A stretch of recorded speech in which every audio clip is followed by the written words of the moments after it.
Dans cet exercice, nous avons Antoine et Camille qui ont acheté pour leur mariage 3003 dragées au chocolat et 3731 dragées aux amandes.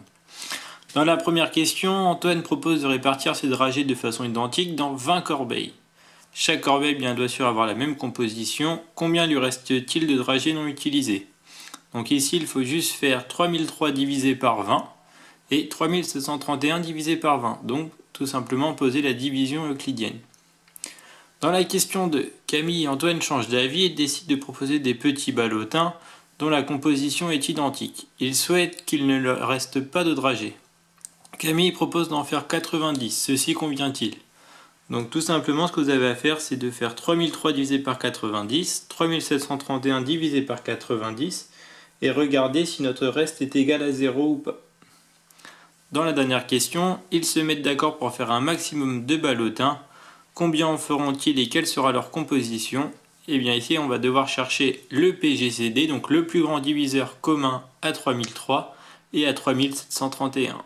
Donc dans la première question, on s'intéresse à savoir combien de dragées il reste. Donc on a 3003 dragées au chocolat qu'on doit partager en 20 corbeilles.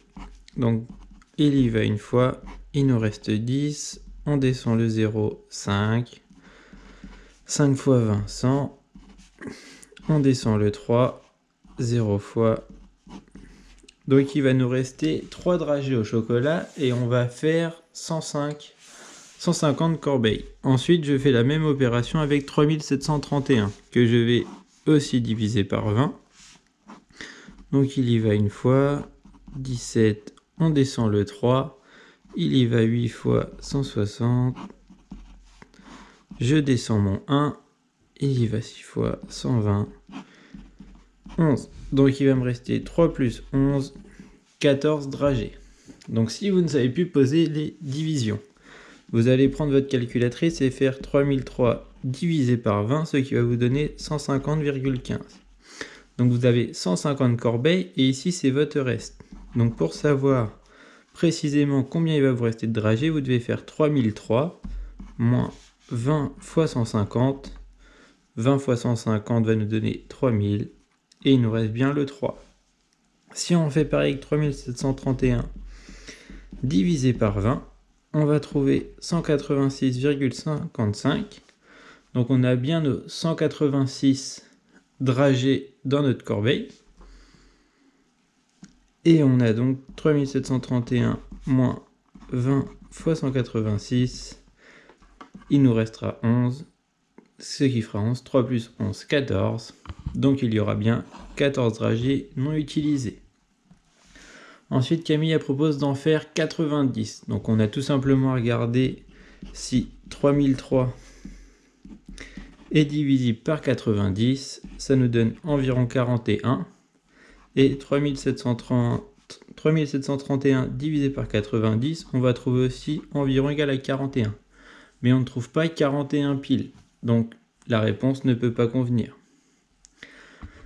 Dans la 2B, on vous demande justement le maximum de corbeilles. Donc ici, vous devez trouver le plus grand diviseur commun. Donc une méthode, c'est de trouver la décomposition en facteur premier de 3033. Donc ça va être 3 fois 7 fois 11 fois 13. Si on le fait ensemble, 3003, il est divisible par 3, ce qui donne 1001. 1001, quand on va le diviser par 7, on va obtenir 143 qu'on va pouvoir diviser par 11, ce qui nous donne 13, et 13 est un nombre premier. On va faire pareil avec 3731. 3731, je peux le diviser par 7. Il me reste 533. 533, il va être pas divisible par 7, mais il va être divisible par 13. Ce qui nous donne 41, et 41 est un nombre premier.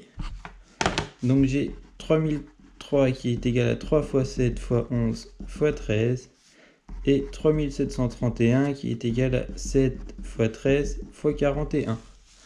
Donc pour trouver ici quel est le nombre de corbeilles maximum qu'on va pouvoir faire, on doit regarder ce qu'on a en commun. Ici on a le 7, ici on a le 7, ici on a le 13, on a le 13. Donc le plus grand diviseur commun va être le produit des deux.